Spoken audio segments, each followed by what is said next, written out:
Hey guys! Nag-try kami mag-live kanina kaya lang mahina yung internet ko. So, dahil ayaw mag-live, mag-video-video na lang tayo.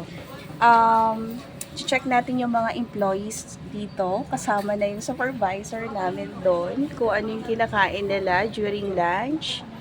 So, this is my first, ano tawag doon? Parang Ayan. first Ano- victim. First victim. Ano ang food mo, madam? Langka. Tsaka priso. Ano priso? Priso? Alam si mom.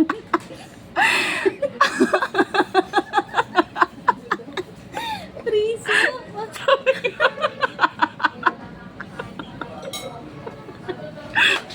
Sabi na yung puro tao yung At tapos, paano pa ito iharap? Wala na, nakaganyan na yan. Okay, next naman natin ang ating supervisor na napakagandang supervisor. Ano ang lunch mo for today, ma? Chicken breast. Roasted chicken breast. Wow, si Shana talaga yung Black super... coffee. Ay, wow.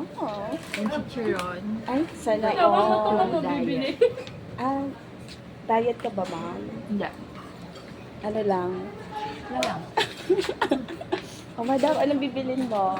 Mag-hi ka naman sa aking vlog, madam. Anong bibilin mo? Galit. Akala ko may kausap kayo. Wala.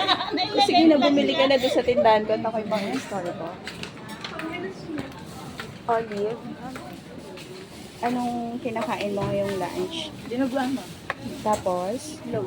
Wow, sarap naman ng pagkain mo. Parang pareho tayo ng ulam.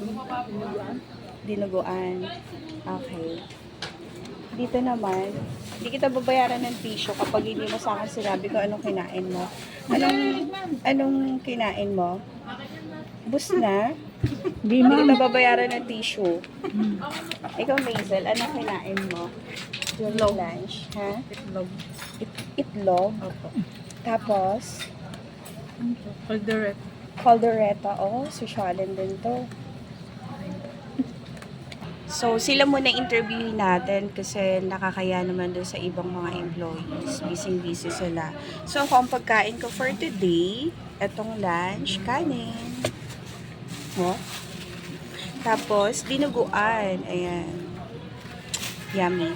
So, that's all for today. Then, tomorrow again. Tomorrow. Bye for now.